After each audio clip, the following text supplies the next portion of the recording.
안녕하세요. 맞춤과 의사라면 생경근 차단, NMB는 정말 매일 하는 기본 중에 기본이죠. 네, 그렇죠. 근데 이게 파고들면 또 은근히 재밌는 포인트들이 많아요.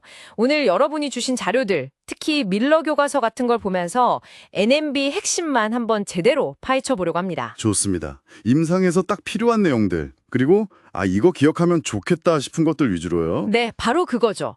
자, 그럼 바로 시작해 볼까요? 네, 그럼 어디부터 가볼까요? 신경근 접합부, NMJ의 그 수용체 이야기부터 시작해야겠죠? NACHR. 아, 네. NACHR, 그 포스트 시냅틱에 있는 거랑 프리 시냅틱에 있는 거. 일단 포스트 시냅틱 수용체가 성인형이랑 태아형으로 나뉘잖아요. 그 알파, 베타, 델타, 엡실론, 감마 서브 유닉 조합 다른 거요? 맞아요. 성인형은 알파2, 베타-DE, 태아나 미성숙형은 감마 서브 유닛이 들어가서 알파2, 베타, 감마, 델타. 여기서 핵심은 ACC가 붙는 자리가 알파 서브 유닛 2개라는 거죠. 그렇죠. 근데 이 성인형이랑 태아형, 이 형태 차이가 임상적으로는 어떤 의미가 있는 건가요? 그냥 구조만 다른 게 아닐 텐데. 중요한 포인트인데요. 태아형, 그러니까 감마 서브 유닛을 가진 수용체는 이온 채널이 좀 더 오래 열려있는 특징이 있어요. 그래서 석시날콜린 같은 약물에 더 민감하게 반응할 수 있고요. 아하. 더 중요한 건 이제 화상이나 신경 손상 같은 상황에서 근육 외부에 엑스트라 정셔널 리셉터가 막 증식하잖아요. 네네. 그때 이 수용체들이 바로 태아형이랑 비슷한 감마 서브 유닛을 가진 형태로 나타나요. 이게 바로 석시날콜린을 썼을 때 그 무서운 하이퍼칼레미아를 일으키는 주범이 되는 거죠. 아, 그래서 그 위험군 환자들한테 석시날콜린이 금기시되는 거군요. 엑스트라 정시널 리셉터 때문이었네요. 프리시냅틱 NACHR은 그럼 어떤 역할을 하나요? 프리시냅틱은 주로 알파3, 베타2 조합인데 얘들은 신경 말단에서 ACH 분비 자체를 조절하는 뭐랄까 피드백 역할을 한다고 보시면 됩니다. 그렇군요. 자, 그럼 이제 약물로 넘어가 보죠. 크게 비탈분극성이랑 탈분극성. 우리가 흔히 쓰는 로쿠로늄 같은 건 비탈분극성이고, 네, 그렇죠. ACH랑 경쟁적으로 수용체 알파 서브 유닛에 붙어서 ACH가 결합하는 걸 방해하는 방식이죠. Competitive Antagonist. 반면에 탈분극성. 대표 주자가 석시넬콜린인데 이건 좀 방식이 다르죠. 네, 아주 독특해요. 석시날콜린은 ACH처럼 작용해서 수용체에 결합한 다음에 지속적인 탈분극을 일으켜요. 그러니까 문을 열고 계속 버티고 있는 거네요. 맞아요. 처음엔 근육이 움찔거리는 수축, fasciculation을 일으키다가 결국에는 이 수용체가 지쳐서 민감도가 떨어지고 또 전압계폐 나트륨 채널, voltage gated Na+ 채널도 비활성화되면서 근육 막의 활동 전이 전파가 딱 막히는 거죠. 구조도 특이하잖아요. ACH 두 분자가 붙어 있는 모양. 네, 맞아요. 아세틸, 메틸 그룹으로 연결된 형태죠. 이 석시넬콜린이 참 효과는 빠른데 또 문제도 많고 대사 과정이 중요하죠. 혈장에 있는 그 효소, 뷰티릴 콜리네스테레이스. 이게 다 분해하는 거죠. 네, 수도콜리니스트라고도 부르고요. NMJ 자체에서는 거의 분해가 안 되고 혈액 속에서 이 효소에 의해 가수분해되면서 작용이 끝나요. 그래서 이 효소 활성도가 석시날린 콜린 작용 시간을 결정하는 핵심이에요. 여기서 그 유명한 디뷰케인 넘버가 등장하는 거고요. 그렇죠. 디뷰케인이라는 국소 마취제가 이 효소 활성을 억제하는데 정상 요소는 많이 억제되고 비정형 요소는 덜 억제되거든요. 그걸 수치화한 게 디뷰케인 넘버예요. 정상이 한 70, 80 정도 되고 네. 근데 이게 유전적으로 비정형인 경우가 있어요. 이형접합성 헤테로자이거스, 에티피컬이면 디뷰케인 넘버가 50에서 60 정도 나오고 작용 시간이 한 1.5배에서 2배 정도 길어질 수 있고요. 꽤 길어지네요. 더 심한 건 동형접합성 비정형, 호모자이거스 에티피컬인데 이건 디뷰케인 넘버가 20에서 30밖에 안 되고 석시날린 효과가 무려 4시간에서 8시간까지 갈 수도 있어요. 8시간이요? 와, 이거 모르고 쓰면 정말 큰일 나겠는데요. 에이진 변이 같은 거 말씀하시는 거죠? 네, 그런 유전적 변이 때문이죠. 근데 이걸 미리 다 스크리닝하긴 어려우니까 항상 이런 가능성을 염두에 둬야 하는 거죠. 진짜 중요한 포인트네요. 그리고 아까 잠깐 언급된 하이퍼칼레미아 위험. 이거 정말 강조해야죠. 특히 위험군 환자들. 네. 화상 입고 24시간 지난 환자, 심한 복강내 감염이나 외상이 일주일 이상 된 경우, 척수 손상 같은 신경 손상 환자, 장기 부동화 환자, 이런 경우엔 엑스트라 정셔널 리셉터가 확 늘어나 있어서 석시날린 주면 정말 위험해요. 심한 감염 환자에서 K+ 수치가 3.1mMol/L까지 올라갔다면서요. 네, 그런 보고가 있을 정도로 치명적일 수 있습니다. 절대 간과하면 안 돼요. 그 외에도 심장 자율신경절이나 동결절, 머스커리닉 수용체를 자극해서 섬액이나 빈맥을 유발할 수도 있고. 아, 맞다. 저용량에서는 섬액, 고용량에서는 빈맥 가능성, 그리고 근육통, 마이알지아도 흔하고요. 드물지만 아나필락시스 위험도 있고 참 다루기 까다로운 약이에요. 맞아요. 그래서 요즘은 사용 빈도가 좀 줄어드는 추세이기도 하고요. 자, 그럼 이제 비탈분국성 약물들로 넘어가 볼까요? 네. 벤질리소 퀴놀리늄 계열이랑 스테로이덜 계열, 크게 두 가지로 나뉘죠. 그렇죠. 벤질리소퀴놀리늄 계열의 고전은 디투보큐라닌인데 요즘은 거의 안 쓰죠. 히스타민 유리나 신경절 차단 부작용이 좀 있어서. 네. 대신 아트라큐륨이나 시사트라큐륨을 많이 쓰잖아요. 특히 아트라큐륨은 그 대사 방식이 독특하고. 맞아요. 호프만 엘리미네이션이라고 체온이랑 pH 조건만 맞으면 효소 없이 저절로 분해되는 경로랑 또 에스터 하이드롤리시스, 이 두 가지 경로로 대사되니까 간이나 신장 기능에 크게 의존하지 않는다는 장점이 있죠. 아, 그래서 장기 부전 환자에게 좀 더 안전하게 쓸 수 있는 거군요. 라우다노센이라는 대사산물이 나오는 건 좀 신경 쓰이지만 할 수도 있다는 이슈가 있긴 한데 임상 용량에서는 크게 문제되지 않는다는 게 일반적인 견해고요. 시사트라큐륨은 아트라큐륨의 이성질체인데 훨씬 강력하고 히스타민 유리는 거의 없다는 게 장점이죠. 이것도 호프맨 엘리미네이션으로 주로 대사되고요. 미바큐륨도 있었죠? 이건 또 뷰티릴 콜린에스테레이즈로 대사되어서 작용 시간이 짧았던 것 같은데? 네, 맞아요. 석시닐콜린 분해하는 그 효소로 대사되는데 속도는 조금 더 느려서 단시간 작용 약물로 분류되죠. 요즘은 잘 안 쓰이는 추세긴 합니다.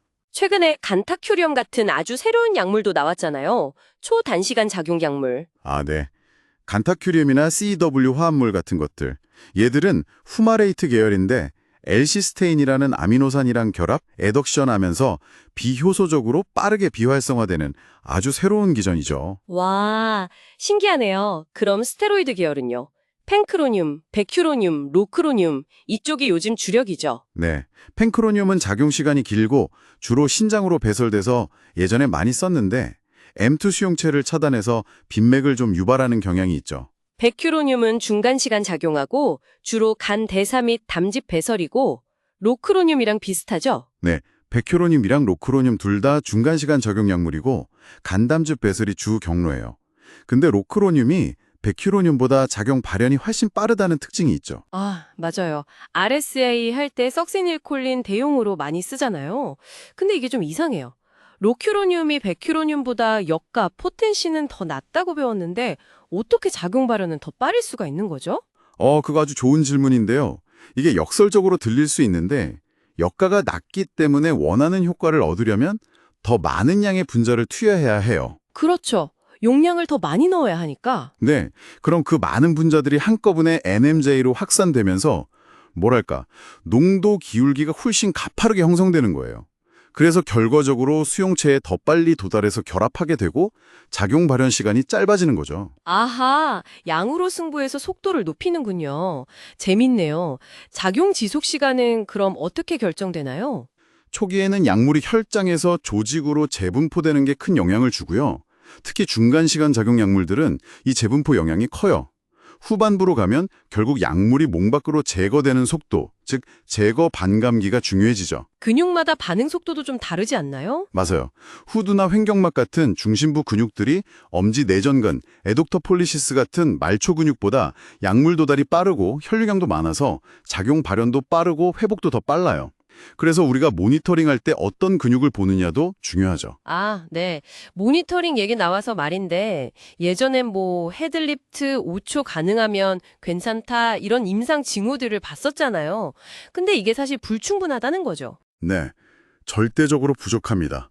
연구들 보면 TFR 레이시오가 0.5도 안 되는데 헤드리프트가 가능한 경우도 많아요. 그 상태로 발관하면 인두기능장애나 기도폐쇄, 흡인 위험이 훨씬 높죠. 그래서 요즘은 정량적인 모니터링을 강조하는 거고요. 액셀러로미오그래피, AMG 같은 걸로 TOF 레이시오, T4, T1B를 직접 측정하는 거. 네, 그게 표준이죠. 목표는 TFR 레이시오 0.9 이상. 이게 적절한 회복의 기준으로 받아들여지고 있어요. 0.9 미만이면 여전히 잔여군 이완의 위험이 있다고 봐야 합니다. 저산소성 환기 반응도 떨어지고는. 네, 안전한 마취를 위해서 정말 필수적인 부분인 것 같습니다. 자, 이제 마지막 관문, 길항입니다. 예전엔 니어스티그마인 같은 엔티콜리네스테레이즈가 거의 유일한 옵션이었죠. 그렇죠. 니오스티그마인, 파이로도스틱마인, 에드로포늄 같은 약물들이 에세틸콜리네스테레이즈를 억제해서 시냅스 내 ACH 농도를 높이는 방식으로 작용하죠. 근데 얘들은 좀 한계가 있잖아요. 너무 깊은 차단 상태에서는 효과가 별로 없고 그 실링 에펙트라는 거. 맞아요. 일정 수준 이상으로는 ACH 농도를 더 높여주지 못하기 때문에 아주 깊은 NMB 상태에서는 기량이 잘 안 되죠. 그리고 또 무스카리닉 부작용, 섬액이나 분비물 증가 같은 것 때문에 반드시 에트로핀이나 글라이코파이올레이트 같은 항콜린제를 같이 써야 하고요. 그래서 보통 니오스틱만이랑 글라이코파이롤레이트 조합을 많이 쓰죠. 에드로포니엄은 작용 시간이 짧아서 에트로핀이랑 짝이었고요. 네. 근데 이 판도를 완전히 바꾼 약물이 등장했죠. 바로 스가마덱스. 아, 네. 수가마덱스. 정말 혁신적인 약물이죠. 로큐로늄이랑 베큐로니움에만 특이적으로 작용하는. 네. 이 약물은 기전 자체가 달라요. 혈액 내에서 로큐로니움이나 베큐로늄 분자를 직접 딱 감싸서 인캡슐레이션, 비활성화 시켜버려요. 마치 분자 청소기처럼요. 그러니까 HC 농도를 높이는 게 아니라 근이완제 자체를 없애버리는 거군요. 그렇죠. 그래서 실링 에펙트 없이 아주 깊은 차단 상태에서도 빠르고 완전하게 기량이 가능해요. 예측 가능성도 훨씬 높고요. 정말 대단한 약이죠. 다만 이제 비록 문제가 좀 있고 모든 비탈분극성 약물에 쓸 수 있는 건 아니라는 점. 그리고 비만 환자에서는 용량 계산할 때 실제 체중, 액츄얼 바디 웨이트 기준으로 하라는 권고가 있고요. 맞습니다. 그리고 아까 잠깐 언급했던 겐타큐리움 같은 푸마레이트 계열 약물은 또 다른 방식으로 기량해요. L시스테인을 주사하면 그 약물 분자랑 결합해서 비활성화시키는 거죠. 이것도 새로운 개념이고요. 와, 오늘 정말 NMB에 대해서 A부터 Z까지 훑어본 느낌인데요. NACR 구조와 기능적 차이부터 시작해서 말 많고 탈 많은 석스닐콜린, 그리고 다양한 비탈분극성 약물들의 특징, 대사, 또 작용 기전의 미묘한 차이들. 네, 그리고 안전한 사용을 위한 정량적 모니터링의 중요성, 또 니오스티그민부터 수가마덱스, L시스테인까지 다양한 기량 전략까지 핵심적인 내용들은 다 다른 것 같습니다. 특히 그 디뷰케인 넘버 이야기나 로큐로늄이 역가는 낮은데 작용 발현은 빠른 이유, 또 수가마덱스의 독특한 기전 같은 것들은 들으시는 분들 기억에 좀 남지 않을까 싶네요. 네. 오늘 저희가 나눈 이야기들이 여러분의 임상 현장에서 NMB 약물을 좀 더 안전하고 효과적으로 사용하는데 조금이나마 도움이 되었으면 좋겠습니다. 자, 그럼 마지막으로 저희가 항상 드리는 생각할 거리 한번 던져주시죠. 네. 오늘 여러 가지 환자 요인들을 이야기했잖아요. 부티릴 콜리네스테레즈의 유전적 다양성이라든지 특정 질병 상태에서 수용체 발현이 변하는 것들. 이런 걸 생각해보면 앞으로 우리가 단순히 체중 기반으로 용량을 정하는 걸 넘어서서 환자 개개인의 특성에 맞는 그야말로 맞춤형 NMB 약물 선택과 기량 전략을 어떻게 구현할 수 있을까? 이게 우리가 계속 고민해야 할 숙제가 아닐까 싶습니다. 오, 정말 중요한 질문이네요. 개인 맞춤형 NMB 관리, 네, 앞으로 더 발전해야 할 영역인 것 같습니다. 오늘 깊이 있는 탐구는 여기까지 하겠습니다. 함께 해주셔서 감사합니다. 감사합니다.